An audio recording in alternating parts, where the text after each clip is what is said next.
아이를 낳기 전부터 그리고 지금까지 쭉 해오던 고민이 있습니다. 좋은 아버지란 어떤 아버지일까 하는 것이고, 특히 친구 같은 아버지는 어떻게 해야 하나라는 고민이 있습니다. 저보다 앞선 시대의 어른들에게 아버지란 어려운 존재였습니다.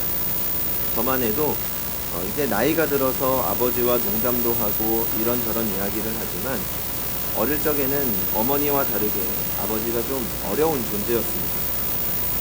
그리고 저희 아버지 세대들에게 있어서 또 아버지란 더 엄격하고 한 가장의 가장으로서 무뚝뚝한 분들이 많았습니다. 그런데 시간이 많이 흘렀고 지금은 자녀들에게도 따뜻하고 친구 같은 아버지로서의 역할이 요구되어지고 있습니다.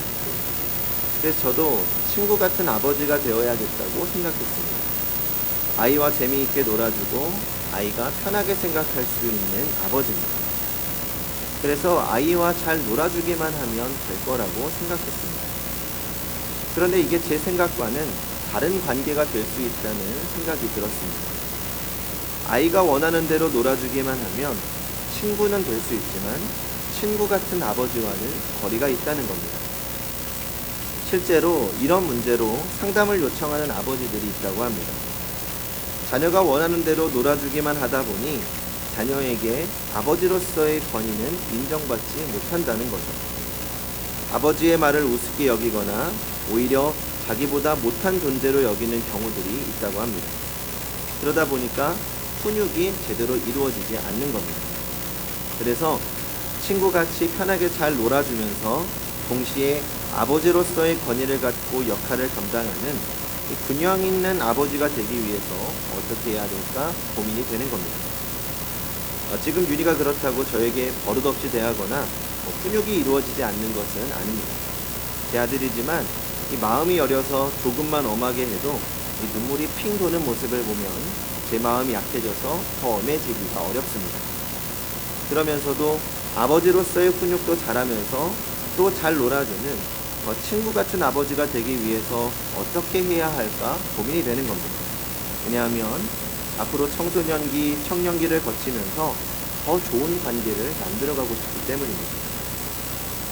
물론 앞으로 윤희와의 관계를 위해서 마음먹고 공부도 하고 노력하겠지만 제 뜻대로 되는 것은 아닐 겁니다. 부모와 자녀와의 관계는 마음대로 되지 않는 것 같습니다. 부모가 좋은 뜻을 가지고 대하는 것도 자녀들에게서는 다양한 반응이 나타나기 때문입니다. 하나님과 우리의 관계도 그런 것 같습니다. 하나님께서는 우리에게 친구처럼 다가오십니다. 우리에게 복을 주시고 우리의 소원과 기도에 응답하십니다. 그런데 그러다 보면 우리도 어느새 착각하는 겁니다. 하나님이 만만해지는 거죠. 하나님이 내 요구에 바로바로 응답해주지 않으시면 화가 나기도 합니다. 그렇다고 하나님께서 징계하시고 혼을 내시면 하나님이 그저 두려운 하나님으로만 다가오기도 합니다. 우리는 하나님과의 바른 관계를 만들어 가야 합니다. 오늘 성경에서 하나님과 우리는 어떤 관계를 만들어 가야 하는지, 또 온전한 관계 안에서 어떤 은혜가 있는지 나누어 보려고 합니다. 먼저 지난 1장부터 5장까지의 내용을 다시 생각해 보면 이스라엘 백성들은 하나님을 자신들이 필요할 때 요구를 들어주는 분으로만 생각했습니다. 그 모습이 지난 블레셋과의 전쟁에서 잘 나타났습니다. 블레셋과의 전쟁에서 패배하자 홈리와 비느하스가 언약궤를 가져왔습니다. 마치 미신과 부적처럼 이용한 것이죠. 하지만 전쟁은 처참하게 패배하고 말았습니다. 그리고 블레셋이 언약궤를 전리품으로 가지고 돌아갑니다. 그런데 그때부터 언약궤가 가는 곳마다 블레셋의 신상이 무너지고 전염병이 돌기 시작합니다. 결국 블레셋 사람들은 언약궤를 돌려보내기로 합니다. 6장 17절과 18절을 보면 언약궤를 돌려보낼 때 금독종 5과 금쥐 5을 만들어서 공물의 표지로 함께 보내기로 합니다. 왜 5마리씩인가 하면 블레셋의 5성읍을 나타내는 겁니다. 그러니까 이스라엘 신에게 이것들을 바쳤다는 것은 바로 이스라엘 신의 우월성을 인정한다는 것이죠. 비록 전쟁에서 블레셋이 이겼지만 이스라엘의 신이 블레셋의 신보다 더 강하다는 것을 인정한다는 겁니다. 그러니까 재미있는 건 바로 이 부분입니다. 블레셋 사람들은 여호와 하나님이 얼마나 강력한 분인지는 깨달았습니다. 하지만 거기까지입니다. 블레셋 사람들이 여호와의 신앙으로 개종하지는 않습니다. 그냥 언약궤를 돌려보내는 거죠. 그러니까 이해가 안 가는 것 같지만 생각보다 이런 생각을 갖고 살아가는 사람들이 꽤 많습니다. 그렇게 언약궤가 이스라엘로 돌아왔습니다. 7장 1절과 2절입니다. 같이 읽어보겠습니다. 시작. 기럇 여아림 사람들이 와서 여호와의 궤를 옮겨 산에 사는 아비나답의 집에 들여놓고 그의 아들 엘리아삽을 거룩하게 구별하여 여호와의 궤를 지키게 하였더니 궤가 기럇 여아림에 들어간 날부터 20년 동안 오래 있은지라 이스라엘 온 족속이 여호와를 사모하니라. 법궤가 이스라엘 땅 블레셋 구역 지어대인 기럇 여아림의 아비나답의 집에서 20년이나 머물게 됩니다. 짧은 기간이 아닙니다. 우리나라에서는 10년이면 강산도 변한다고 할 만큼 긴 시간입니다. 그런데 이 시간 동안 이스라엘 온 족속이 여호와를 사모했다고 합니다. 이 부분을 직역하면 애통하니라 통곡하니라 라는 말입니다. 여기서 우리는 질문이 생깁니다. 왜 언약궤는 기럇 여아림에 20년 동안이나 머물러 있었을까요? 왜 언약궤가 원래 있었던 실로로 돌아가지 않았을까요? 그리고 이스라엘 백성들은 왜 애통했을까요? 하나님은 이 시간 동안 이스라엘과 하나님과의 관계를 다시 바로 세우기를 원하셨던 것입니다. 3절 하반절을 보면 이스라엘은 여전히 블레셋의 영향력에서 벗어나지 못하고 있습니다. 블레셋의 압제 아래 신음하면서 고난의 역사 속에 있었습니다.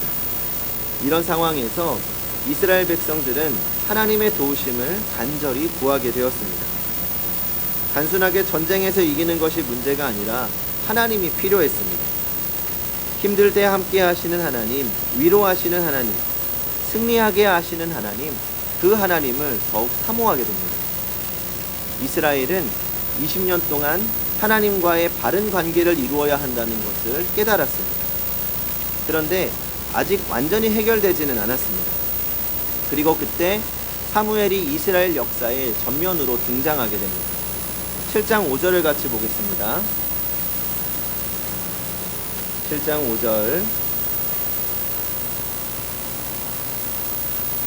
그리고 5절과 6절 같이 보겠습니다. 5절과 6절 시작. 사무엘이 이르되 온 이스라엘은 미스바로 모이라. 내가 너희를 위하여 여호와께 기도하리라 하매 그들이 미스바에서 모여 물을 길어 여호와 앞에 붓고 그날 종일 금식하고 거기에서 이르되 우리가 여호와께 범죄하였나이다 하니라.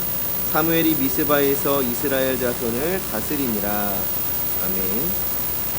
제가 말씀을 잘못 읽었네요. 3절을 보겠습니다. 3절 시작. 사무엘이 이스라엘 온 족속에게 말하여 이르되 만일 너희가 전심으로 여호와께 돌아오려거든 이방신들과 아스타롯을 너희 중에 제거하고 너희 마음을 여호와께로 향하여 그만을 섬기라. 그리하면 너희를 블레셋 사람의 손에서 건져내시리라. 아멘. 지금 사무엘의 선언을 통해서 당시 이스라엘 백성들의 상태가 어땠는지 조금 더 분명하게 알게 됩니다. 사무엘은 이방신들과 아스다롯을 제거하라고 합니다. 아스다롯은 블레셋 사람들이 섬기고 이스라엘 사람들이 그들을 흉내내어 섬기던 여신입니다. 이 여신에게는 남편신이 있습니다. 혹시 지난 시간 성경 특강을 들었던 분들 기억하실 것 같습니다. 누구일까요? 바알입니다. 이 고대 신은 항상 부부신입니다. 이스라엘 백성들이 하나님을 안 믿는 게 아닙니다. 신앙 고백도 하고 제사도 드립니다. 그리고 자칭 하나님의 백성이라고 합니다. 그러나 그들의 문화와 가치관과 인식세계, 저변의식 세계를 실질적으로 지배하고 있는 것은 바로 바알신과 아스다롯 신이었습니다. 그 신들을 섬기는 행위에서 발을 못 빼고 있는 겁니다. 이 두 신이 고대 사람들에게 약속한 것은 실질적인 풍요였습니다. 바알신은 이 남성신으로 능력과 전쟁의 승리와 추수의 풍요를 가져다 줍니다.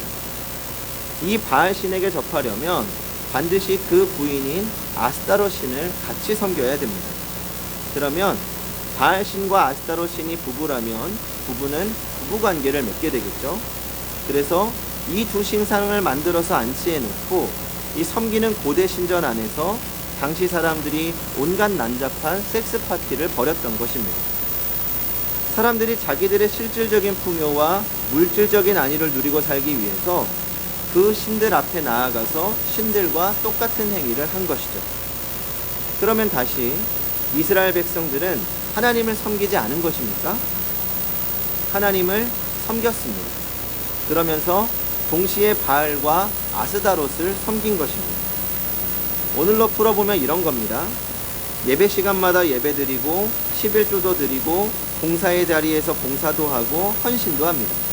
그런데 실제적인 삶 속으로 들어가면 직장의 현장에서 자녀 양육 과정에서 결혼의 문제 앞에서 직장을 선택하는 문제 앞에서 물질과 성과 권력의 문제 앞에서 모든 사고 체계는 철저하게 바알과 아스다롯의 가치를 따르고 살았다는 것입니다.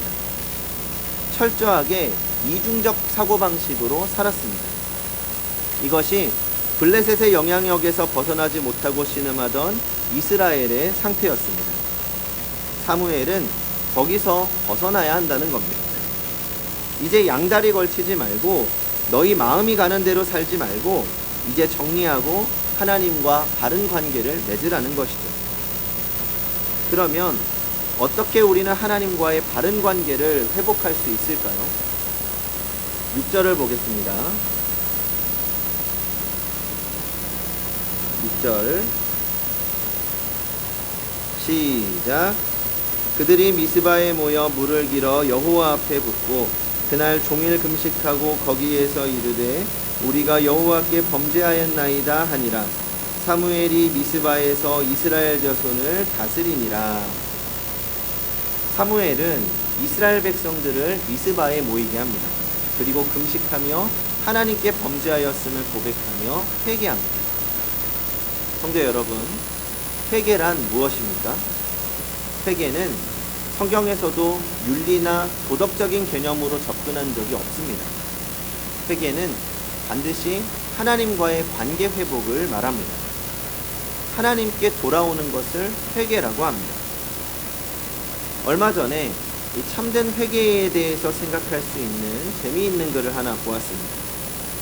사람의 뇌는 부정적인 개념을 이해하지 못한다는 겁니다. 예를 들어서 제가 우리 성도님들께 코끼리를 생각하지 마세요 라고 하면 어떻게 됩니까? 코끼리가 떠오릅니다. 그러니까 뇌한테 뭘 하지 말라고 할 수가 없습니다. 하지 말라고 하면 오히려 강조하는 효과가 나옵니다. 그래서 긍정형으로 바꾸는 것이 중요합니다. 이 아이들에게 소파에서 먹지 마 라고 말하는 대신에 식탁에서 먹어라 라고 말해야 되는 이유입니다. 그러니까 사람들에게 하길 바라는 것을 말해야지 하지 말라고 하면 안 된다는 겁니다. 그러니까 스키 선수들도 이런 걸 잘 알고 있다고 합니다. 그러니까 이제 동계올림픽이 시작이 되었습니다. 스키 선수들을 보면 굉장히 빠른 속도로 내려오면서 나무를 피하고 깃발을 피하는 것을 보게 됩니다. 굉장히 어려워 보이지만 쉬운 방법이 있다고 합니다.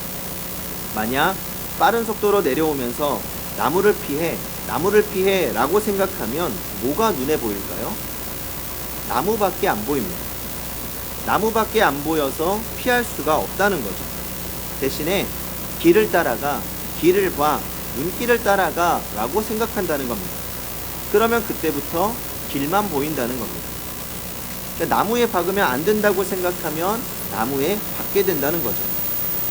그렇게 생각하면 길을 안 보이고 수백 그루의 나무만 보이는 겁니다. 하지만 길에 집중하기 시작하면 나무가 보이지 않습니다. 나무 사이가 사실은 넓다는 것을 보게 되는 거죠. 우리의 신앙생활도 그렇습니다. 장애물에 집중하면 장애물만 보입니다. 나무 사이 길에 집중하면 나무 사이 길만 보이게 됩니다. 어떤 길을 갈지 우리가 선택하는 겁니다. 소극적 회개는 나무에 집중하는 삶이라고 할 수 있습니다. 죄에 집중하는 거죠. 우리는 회개를 소극적인 개념으로 생각하기가 쉽습니다.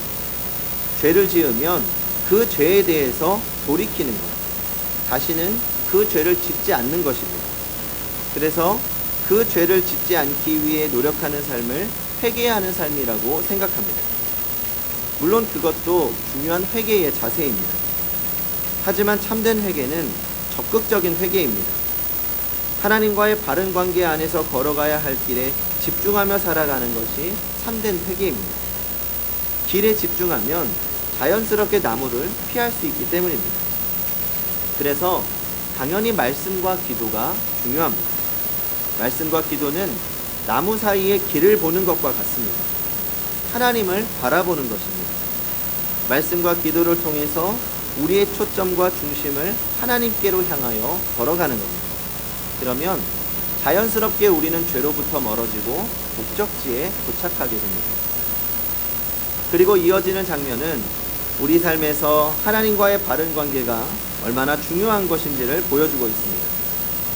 앞서 이야기를 한 것처럼 사무엘의 명령으로 미스바의 이스라엘 백성들이 회개 집회를 하고 있었습니다. 그러자 블레셋 사람들은 이스라엘 백성들을 치기 위해서 군사들을 이끌고 찾아옵니다. 이스라엘 백성들은 블레셋 사람들을 보고 또 두려워하기 시작합니다. 그러자 사무엘은 다소 엉뚱한 행동을 합니다. 9절입니다. 사무엘이 젖 먹는 어린 양 하나를 가져다가 온전한 번제를 여호와께 드리고 이스라엘을 위하여 여호와께 부르짖음에 여호와께 더 응답하셨더라. 번제를 드리기 시작합니다. 적들을 앞에 두고 제사를 드리는 거죠. 어리석은 일처럼 보입니다. 당장 처리해야 될 문제를 앞두고 제사를 드리는 겁니다. 하지만 이것은 이스라엘과 하나님과의 관계를 분명하게 선언하는 겁니다. 번제는 하나님과의 바른 관계를 위해서 자신을 전부 드리는 것을 의미합니다. 완전히 하나님께 내어드리는 겁니다. 하나님께서 내 삶의 주인이심을 인정하는 거죠. 그러자 어떻게 됩니까? 10절과 11절입니다. 사무엘이 번제를 드릴 때에 블레셋 사람이 이스라엘과 싸우려고 가까이 오매 그날에 여호와께서 블레셋 사람에게 큰 우레를 발하여 그들을 어지럽게 하시니 그들이 이스라엘 앞에 패한지라. 이스라엘 사람들이 미스바에 나가서 블레셋 사람들을 추격하여 뱃갈 아래에 이르기까지 쳤더라. 갑자기 하늘에서 천둥 번개가 치더니 블레셋 사람들이 정신없이 도망치고 이스라엘이 승리하게 됩니다. 그리고 12절을 보면 사무엘은 미스바와 센 사이에서 에베네셀이라고 하는 돌을 세웁니다. 하나님께서 우리를 도우셨다라는 뜻이죠. 허무한 결말처럼 보입니다. 만약 영화로 만들었다면 욕먹을 영화죠. 긴장감 넘치는 전쟁을 앞두고 있는데 예배드리고 났더니 전쟁이 끝나는 겁니다. 그런데 하나님과의 바른 관계에서 살아가는 성도의 삶이 이와 같습니다.